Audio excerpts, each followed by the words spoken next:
नमस्कार दोस्तों, स्वागत है आप सभी का एक और नए वीडियो में। बहुत समय पहले की बात है। एक बार एक गुरु धर्म प्रचार के लिए एक नगर में आए हुए थे। उसे नगर में सभी लोग उन गुरु का उपदेशों ने वहां पर पहुंच गए। सभी लोग बड़े ध्यान से उन महात्मा के उपदेशों को सुन रहे थे। तभी उन गुरु ने कहा, सदैव दूसरों की सहायता करनी चाहिए। इससे हमें सुख की अनुभूति होती है, हमें सुख की प्राप्ति होती है।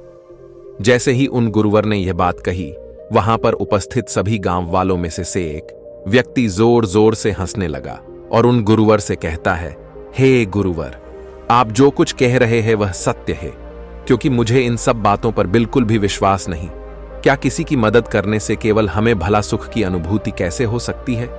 आप जो कुछ भी कह रहे हैं वह सब असत्य, झूठ है। मैं इन सब चीजों में विश्वास नहीं करता। यह सारी बातें गुरुवर ध्यान से सुन रहे थे। तभी उसे व्यक्ति की इस बात का जवाब देते हुए वे कहते हैं, बेटा, क्या तुमने आज तक कभी किसी की सहायता की है? क्या कभी किसी की निष्पक्ष भाव से मदद करने की कोशिश की है? इस पर व्यक्ति कहता है, नहीं, क्योंकि मुझे इन सब चीजों पर विश्वास नहीं। तभी इस पर वो गुरुवर कहते हैं, बेटा, जब तुमने कभी किसी की सहायता नहीं की, जब तुमने कभी कोई धर्म का कार्य किया ही नहीं, तो तुम्हें कैसे पता चलेगा कि किसी की सहायता करके तुम्हें सुख की अनुभूति प्राप्त होगी? और यह तुम्हें कैसे पता चलेगा कि यह बात कितनी सत्य है और असत्य? यदि तुम इसका अनुभव करना चाहते हो, इस बात की पुष्टि करना चाहते हो कि यह बात कितनी सत्य है और असत्य, तो तुम्हें सबसे पहले इसे अपने जीवन में उतरना होगा। किसी की निष्पक्ष भाव से मदद करनी होगी। तभी तुम इसके बारे में जान सकोगे कि मैं सत्य कह रहा हूं या फिर असत्य। उन गुरुवर की यह सारी बातें सुनकर वह व्यक्ति शर्मिंदा हो गया। वह व्यक्ति ये बात जानता था कि उसने आज तक कभी किसी की निष्पक्ष भाव से सहायता नहीं की, ऐसा कोई कार्य नहीं किया जिससे उसे सुख की प्राप्ति हो। आगे वो गुरुवर सभी को इस बात को स्पष्ट तौर पर समझाने के लिए एक कहानी सुनाते हैं। वे कहते हैं कि गुरु और एक शिष्य अपनी यात्रा से लौट रहे थे। इस यात्रा के दौरान जहां पर भी उन्हें अनाज मिलता, वे उसे बटोर लेते, उसे ग्रहण कर लेते। एक पोटली गुरु के पास से थी और दूसरी पोटली शिष्य के पास। लगभग आधा मार्ग तय करने के बाद वह शिष्य अपने गुरुवर से कहता है, हे गुरुवर, बहुत जोर की भूख लगी है। यदि आप आज्ञा दें तो हम यहीं पर कुछ देर बैठकर विश्राम कर लेते हैं और भोजन भी कर लेंगे। उन गुरुवर ने कहा, ठीक है, यदि तुम भोजन करना चाहते हो तो यहीं पर हम कुछ देर विश्राम करके भोजन कर लेते हैं। इतना कहकर वह गुरु और शिष्य एक पेड़ की छाया में बैठ जाते हैं। उसी के सामने एक किसान खेती में काम कर रहा था। वहां उसके पीछे हल भी रखा हुआ था। यह देख शिष्य के मन में थोड़ी सी शरारत जाग उठी, क्योंकि वह शिष्य बेहद शरारती था। उसने अपने गुरुवर से कहा, हे गुरुवर, क्यों ना थोड़ी सी शरारत की जाए, उस किसान को थोड़ा सा तंग किया जाए। तभी वो गुरुवर कहते हैं, तुम क्या कहना चाहते हैं? वह शिष्य कहता है, हे गुरुवर, क्यों ना हम इस किसान का हल छुपा दें और जब यह परेशान होने लगेगा तब हम इसका हल इसे वापस कर देंगे। इस पर वह गुरुवर कहते हैं, बनते पर इससे क्या लाभ होगा?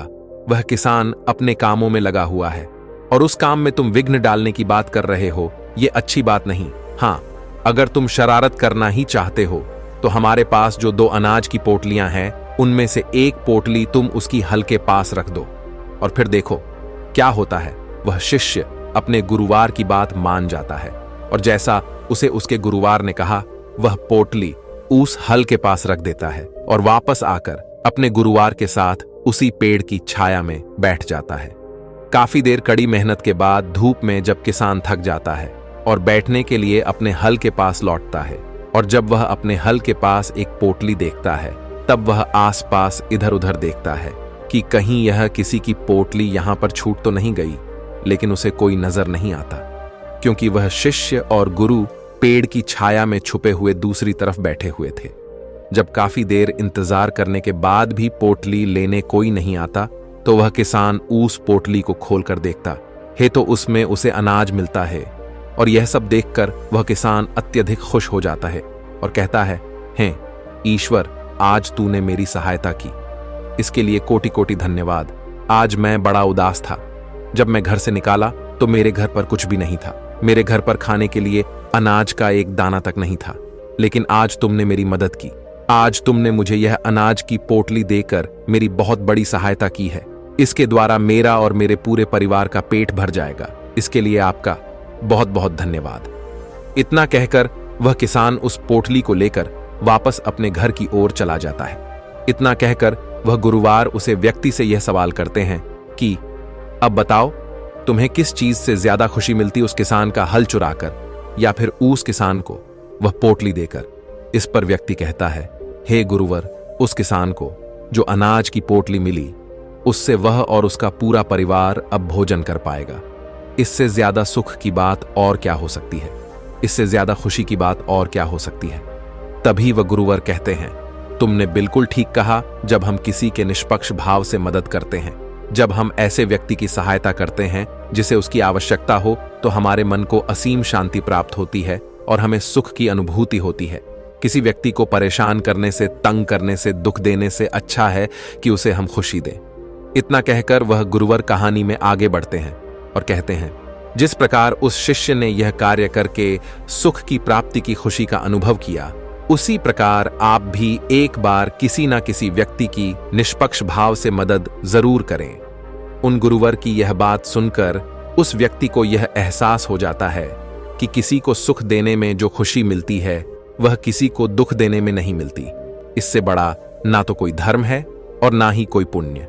यदि आप किसी भी जरूरतमंद की सहायता या मदद कर सकते हैं तो अवश्य करें, लेकिन इसका अर्थ केवल यह नहीं कि आप उसकी मदद धन दौलत से ही करें, बल्कि आप चाहे तो उसकी मदद कोई भी कार्य पूरा करवा के कर सकते हैं। कोई भी ऐसी मदद जो आप करने में सक्षम है। हमारी अगली सीख हमें अगली कहानी से मिलेगी। एक बार की बात है, महात्मा बुद्ध और उनके कुछ शिष्य किसी गांव का भ्रमण करके वापस लौट रहे थे। तभी वहां पर उन्हें कुछ लोग मिलते हैं जो उन्हें देखते ही उनकी निंदा करते हैं, उन्हें अपशब्द कहते हैं। जैसे जैसे महात्मा बुद्ध और उनके शिष्य आगे कदम बढ़ाते हैं, वह लोग उन्हें और भी ज्यादा अपशब्द कहना शुरू कर देते हैं। लेकिन महात्मा बुद्ध और उनके सभी शिष्य बिना कुछ कहे, चुपचाप, बिना कुछ प्रतिक्रिया दिए वहां से आगे की ओर बढ़ चलते हैं। आगे कुछ दूर जाने के बाद उन्हें एक वृक्ष नजर आता है, जहां पर वे सभी लोग रात गुजारने के लिए विश्राम करते हैं। तभी पासी के गांव से कुछ लोगों का समूह वहां से होकर गुजर रहा होता है।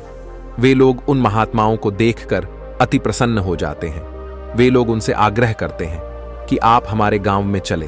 उनका यह आग्रह महात्मा बुद्ध और उनके सभी शिष्य स्वीकार कर लेते हैं। वे सभी उनकी गांव की ओर चल पड़ते हैं। गांव पहुंचते ही वे लोग उनका आदर सत्कार करते हैं, उन्हें भोजन करवाते हैं और रात्रि में वहीं रुक जाते हैं। वे सभी भिक्षु और महात्मा बुद्ध उन गांव वालों की सेवा से बहुत प्रसन्न थे और अगली सुबह वे अपने आश्रम की ओर निकल पड़ते हैं। आश्रम पहुंचकर वह लोग अपने रोज की दिनचर्या में लग जाते हैं। वह सभी आश्रम से कुछ दूरी पर बने हुए एक गांव में पहली बार भिक्षा मांगने के लिए जाते हैं।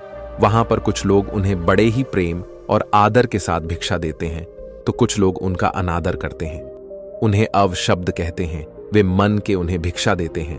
और कुछ लोग तो उस गांव में ऐसे भी थे जो उन भिक्षुओं को देखकर उनका अपमान करते हैं, उनकी खूब निंदा करते हैं। लेकिन वे सभी भिक्षु महात्मा बुद्ध के कहे अनुसार वहां पर कुछ नहीं कहते। वे चुपचाप उन सभी बातों को सुन लेते हैं और बिना कुछ प्रतिक्रिया दिए वह वापस महात्मा बुद्ध के पास लौटते हैं और फिर उनसे कहते हैं, हे तथागत, हम आपसे कुछ प्रश्न पूछना चाहते हैं और उम्मीद है कि आप उसका उत्तर हमें अवश्य देंगे। तभी महात्मा बुद्ध कहते हैं, पूछो, तुम्हारे क्या प्रश्न है? उन सभी भिक्षुओं में से एक भिक्षु महात्मा बुद्ध से कहता है, हे बुद्ध, जब हम किसी भी गांव में विघटन के लिए जाते हैं, हमें भिन्न भिन्न प्रकार के लोग मिलते हैं, जिसमें से कई लोग हमें बड़ी विनम्रता के साथ प्रेम से हमें भिक्षा देते हैं, हमसे बातें करते हैं, हमसे ज्ञान प्राप्त करते हैं। लेकिन कुछ तो ऐसे भी होते हैं जो स्वयं के पास हमें रखने के लिए उत्सुक भी रहते हैं। लेकिन वहीं पर कुछ ऐसे लोग भी होते हैं जो केवल हमारी निंदा करते हैं, हमें अपशब्द कहते हैं, हमारे पहनावे को लेकर, हमारे बातों को लेकर, हमारी दिनचर्या को लेकर हमें भला बुरा कहते ही रहते हैं। लेकिन इसके बावजूद हम उन्हें कुछ नहीं कहते, क्योंकि आपने जो हमें सिखाया है, आपने जो हमें मार्ग दिखाया है, उसके अनुसार हमें कभी भी किसी के अपशब्द पर कोई प्रतिक्रिया नहीं देनी चाहिए, बल्कि हमें उनके साथ मधुरता के साथ पेश आना चाहिए। हमें उनके साथ प्रेम से व्यवहार करना चाहिए। लेकिन जब हम ऐसा करते हैं तो उसके बावजूद भी वे लोग हमारे साथ बुरा व्यवहार करते हैं। ऐसा क्यों? लोग हमारे साथ मधुरता के साथ क्यों नहीं पेश आते? वे लोग हमारे साथ प्रेम व्यवहार क्यों नहीं करते, जबकि हम तो उनके साथ विनम्रता से ही बात करते हैं, उनका आदर करते हैं? फिर भी वे हमारे साथ ऐसा क्यों करते हैं? इसका क्या कारण है? महात्मा बुद्ध उस शिष्य की सारी बातें ध्यानपूर्वक सुन रहे थे और सभी शिष्यों का यही प्रश्न था। सभी लोग अपने इस प्रश्न का जवाब जानना चाहते थे। तभी महात्मा बुद्ध कहते हैं, मैं तुम सभी के प्रश्नों का जवाब अवश्य दूंगा, लेकिन उससे पहले तुम सभी एक स्थान पर बैठ जाओ। महात्मा बुद्ध और उनके सभी शिष्य एक स्थान पर बैठ जाते हैं। तभी महात्मा बुद्ध उन सभी से कहते हैं कि तुमने कहा कि हम जहां पर भी जाते हैं वहां पर हमें भिन्न भिन्न प्रकार के लोग मिलते हैं। उनका व्यवहार अलग होता है और इसका कोई बड़ा कारण नहीं है, बल्कि यह तो हर मनुष्य की सोच है और वही उन्हें अलग बनाती है। जिस प्रकार की समाज में वह पले होते हैं, जैसी उनकी सोच होती है, वैसा ही वह व्यवहार करते हैं। और इसमें कोई भी संदेह नहीं है कि कोई भी व्यक्ति स्वयं की सोच और विचार के अनुसार ही अपना जीवन देखता है, समझता है और बनाता है। फिर वह चाहे अच्छी सोच हो या फिर बुरी, वही उसका व्यवहार बन जाता है, वही उसका जीवन बन जाता है। और वह केवल हमारे साथ नहीं, बल्कि सभी के साथ उसी प्रकार का व्यवहार करते हैं। लेकिन इन सब में जो सबसे महत्वपूर्ण बात है वह यह है कि हमें धर्म पर चलना है। अर्थात यदि कोई हमारे साथ बुरा व्यवहार भी करता है तो हमें उसके साथ विनम्र रहना चाहिए, उसके साथ हमें प्रेम पूर्ण रहना चाहिए। और इसके लिए जो भी उपदेश मुझे तुम्हें देने चाहिए थे, जो भी सीख मुझे तुम्हें देनी चाहिए थी, वह सब मैं तुम्हें पहले ही बता चुका हूं। हमें दूसरों को प्रेम देना चाहिए, लेकिन एक बात और याद रखना कि जिस प्रकार का प्रेम, जिस प्रकार का व्यवहार हम दूसरों के प्रति अपने मन में रखते हैं, दूसरों को देते हैं, उस प्रकार का व्यवहार, उस प्रकार का प्रेम हमें मिले, यह जरूरी नहीं। और ना ही हमें इसकी उम्मीद रखनी चाहिए। यह उनका निर्णय है कि वह हमारे साथ किस तरह का व्यवहार रखना चाहते हैं, वह किस तरह से हमारे साथ प्रेम पूर्ण रहना चाहते हैं। जब हम किसी को भी बिना किसी स्वार्थ के निष्पक्ष भाव से प्रेम, सम्मान और मधुरता देने लग जाते हैं, तब भी हमें यह उम्मीद नहीं रखनी चाहिए कि उनका व्यवहार हमारे लिए अच्छा है या फिर बुरा, क्योंकि इससे कोई फर्क नहीं पड़ता। यदि आप किसी से भी यह उम्मीद रखते हैं कि जो प्रेम आप उन्हें दे रहे हैं वही प्रेम वह भी आपको देंगे, तो यह गलत है। यह तो स्वार्थ हुआ जो आप अपने प्रति उस दूसरे व्यक्ति से चाहते हैं। आपको तो अपने कर्मों पर ध्यान देना चाहिए। आगे महात्मा बुद्ध अपने सभी शिष्यों से कहते हैं, जब हम सच्ची भावनाओं के साथ, करुणा के साथ कार्यरत होते हैं, अर्थात कार्य करते हैं, तभी यह हमारे लिए सिद्ध साबित होती। हमें कभी भी किसी की भी सहायता निस्वार्थ भाव से करनी चाहिए। हम जब उनकी सेवा कर रहे हो तो हमें अपने मन में यह कभी नहीं लाना चाहिए कि जो हम उन्हें दे रहे हैं वह भी बदले में हमें वही देंगे। आगे महात्मा बुद्ध अपने सभी शिष्यों को यह समझाते हुए एक कहानी बताते हैं और कहते हैं, एक बार एक गुरुवर अपने कुछ शिष्यों के साथ किसी यात्रा से लौट रहे थे। वह मार्ग काफी लंबा था, जिस कारण मार्ग में सभी को प्यास लग गई। वह गुरु अपने सभी शिष्यों को एक नदी के किनारे ले जाते हैं और जब वे सभी शिष्य उस किनारे के पास पहुंचते हैं तो वहां पर उन्हें एक छोटा सा मटका नजर आता है। वे सभी लोग उस मटके का इस्तेमाल करके पानी पी लेते हैं और फिर उसी मटके में पानी भरकर वह अपने गुरु के पास ले जाते हैं। लेकिन जब तक वह पानी वह अपने गुरु के पास ले जाते हैं, तब तक वह मटका लगभग खाली हो जाता है। उस मटके में केवल थोड़ा ही पानी बचता है। यह देखकर एक शिष्य उस मटके को फिर से नदी में ले जाकर के पानी भरता है और फिर वह गुरुवर के लिए पानी लेकर आगे बढ़ता है। लेकिन फिर से वह पानी धीरे धीरे खत्म हो जाता है। ये देख वह गुरुवर अपने उस शिष्य से कहते हैं, तुम्हें इस मटके को नहीं भरना चाहिए, क्योंकि जो मटका तुम भर रहे हो यह फूटा हुआ है। इस मटके को भरना व्यर्थ है, इसलिए तुम्हारी यह मेहनत पूरी तरह से व्यर्थ हो रही है। आगे महात्मा बुद्ध अपने सभी शिष्यों को यह समझाते हुए कहते हैं कि किसी की सेवा और सहायता करते वक्त बदले में हमें वह सामने वाला व्यक्ति भी वही देगा। इसकी चाह रखना बिल्कुल व्यर्थ है, क्योंकि जब भी तुम किसी की सहायता करके यह आशा रखते हो कि सामने वाला भी तुम्हारे लिए ठीक वही करेगा, तुम्हें भी ठीक वही देगा, तो इससे केवल तुम्हें निराशा ही प्राप्त होगी। और तुम लोग भी वही चाहते हो।